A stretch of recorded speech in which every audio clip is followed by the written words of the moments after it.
Hey everyone, welcome to Reddit Readout. Today we are checking out Malicious Compliance. Story 1. Building Compliance.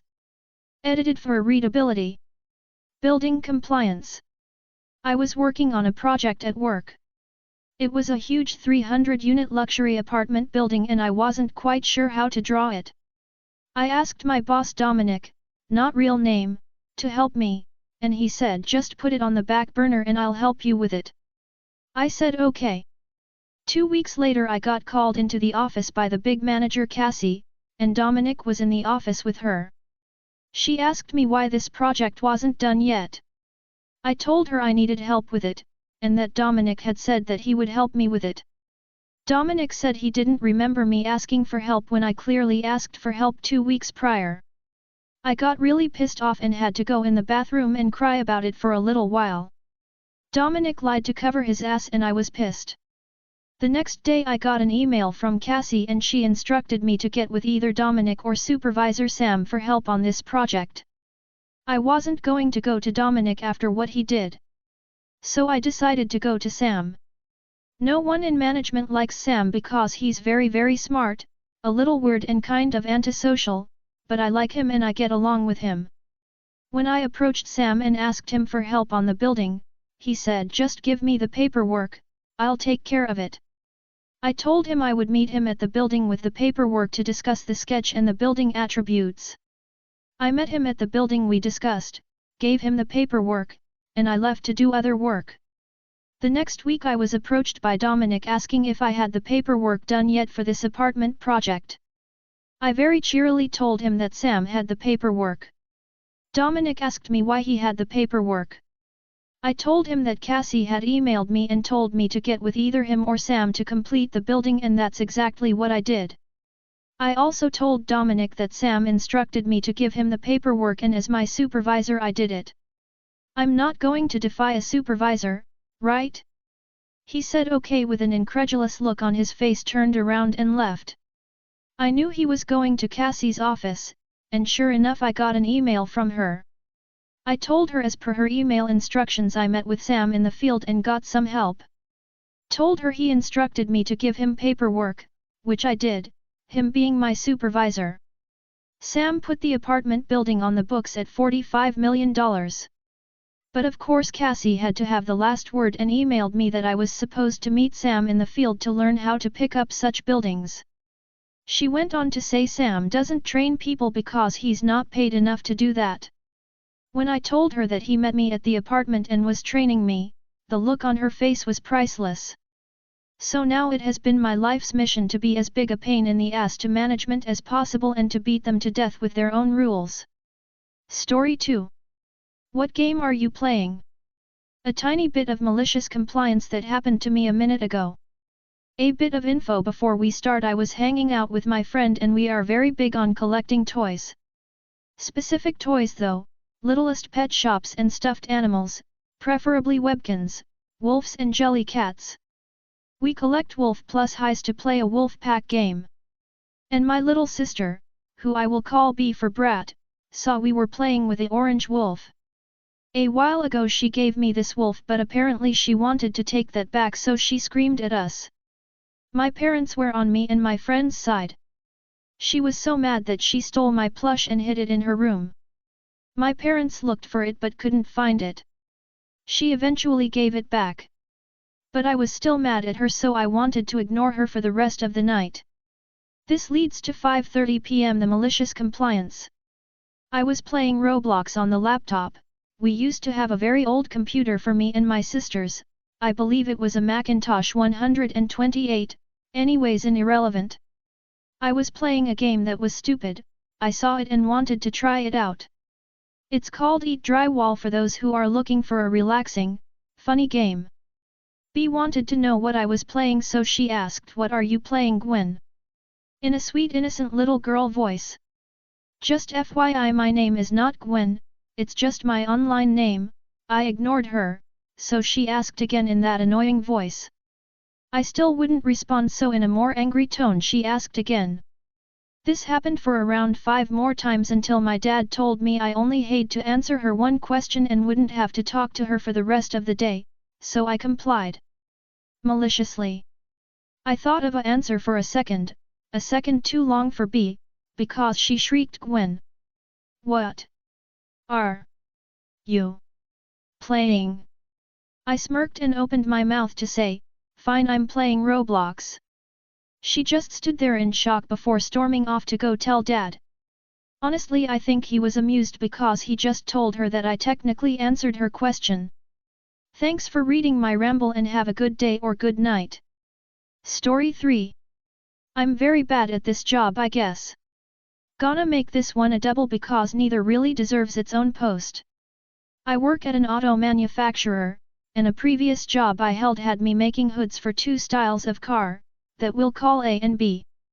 I had worked at this spot, at this point, longer than anyone else on the team, and was well aware of how to keep it running. We put parts in a machine, press a button, put more parts in another machine, press a button, repeat ad infinitum. A quirk of the robots is that they don't like to work on A and B at the same time. So if you swap, you've gotta run out all the in-process parts before you start new ones. 8 hoods fit on a rack, so you finish a rack before swapping, obviously. The system doesn't deal with partials. The task of swapping was up to the person working, usually, and unless things got wonky, it was pretty easy to anticipate how often you switch, or you could go check the line. Most management accepted this because if the line is moving, they're happy. Introducing Wayne. Wayne got hired from the line as per diem, which is to say he gets a small pay raise and the anger of the rest of us union members for selling out. Wayne wants to make a name for himself, so he does little checkups on people working on hoods. He's lucky enough to catch me sitting around waiting for parts to run out not once, but 3 times in about 2 weeks.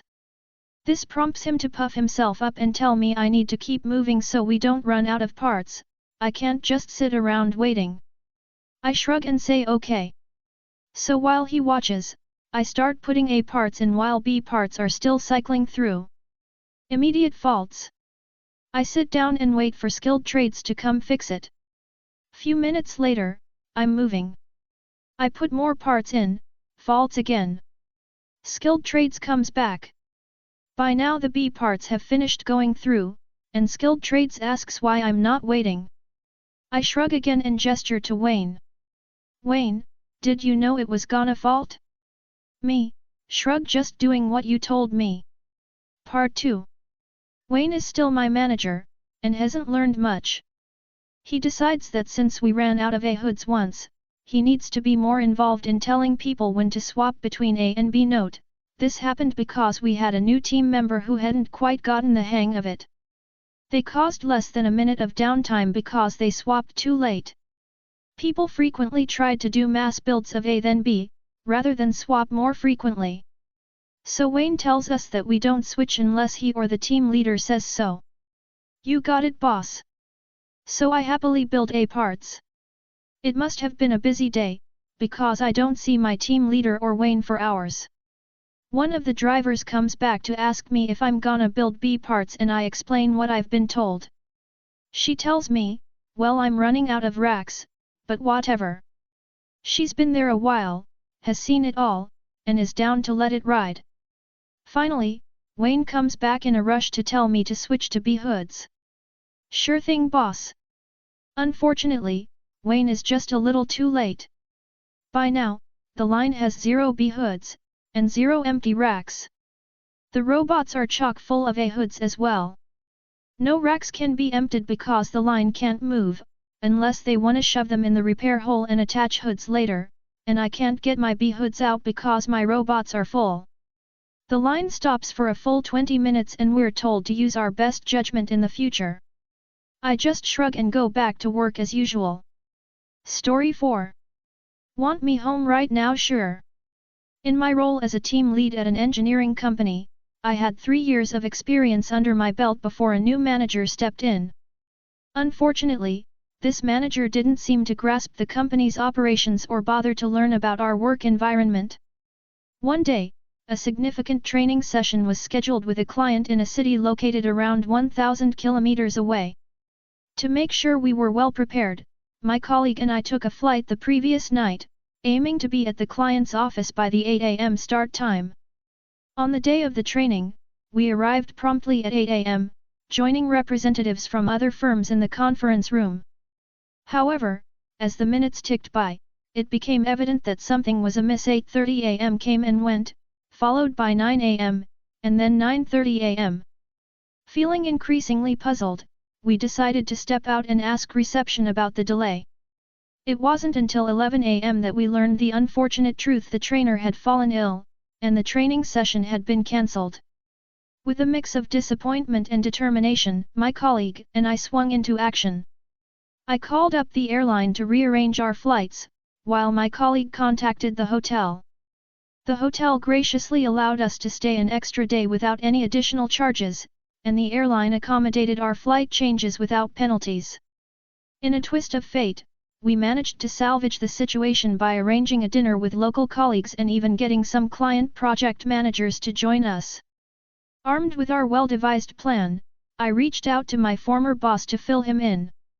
He agreed with our approach but reminded me to loop in the new manager. And here's where the story takes a turn. When we informed the new manager of our strategy, he reacted in a rather explosive manner. It seemed like he was more interested in yelling than in listening to our explanations. Despite our attempts to clarify the situation, he insisted that we return immediately, showing no willingness to understand point of view. It was at this juncture that we decided to comply, but with a twist.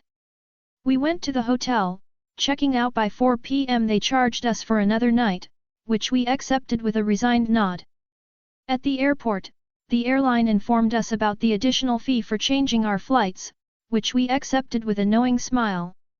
To our surprise, the airline then announced a delay due to a technical issue with the plane. Passengers who agreed to wait would receive food credits. We saw an opportunity and took it. As time wore on, our flight was further delayed, and around 11:30 p.m., I couldn't resist the urge to send an email asserting that we'd be back in the office when we were ready. Frustration mingled with a sense of amusement as I hit the send button.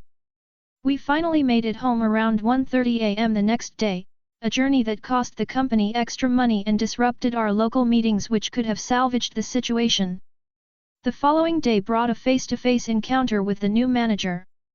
He summoned me to his office and began berating me for our actions. But I stood my ground, calmly explaining our decisions and the circumstances that led to them. Slowly, his demeanor shifted from aggression to understanding as he began to grasp the bigger picture. A few months later, I decided it was time to move on from the company. During my farewell, the manager approached me and awkwardly asked if our strained relationship played a role in my decision. Without hesitation, I looked him in the eye and confirmed that it was indeed a main factor. Although it made for an uncomfortable farewell lunch, it was a satisfying moment. That's all for today. Please don't forget to like and subscribe.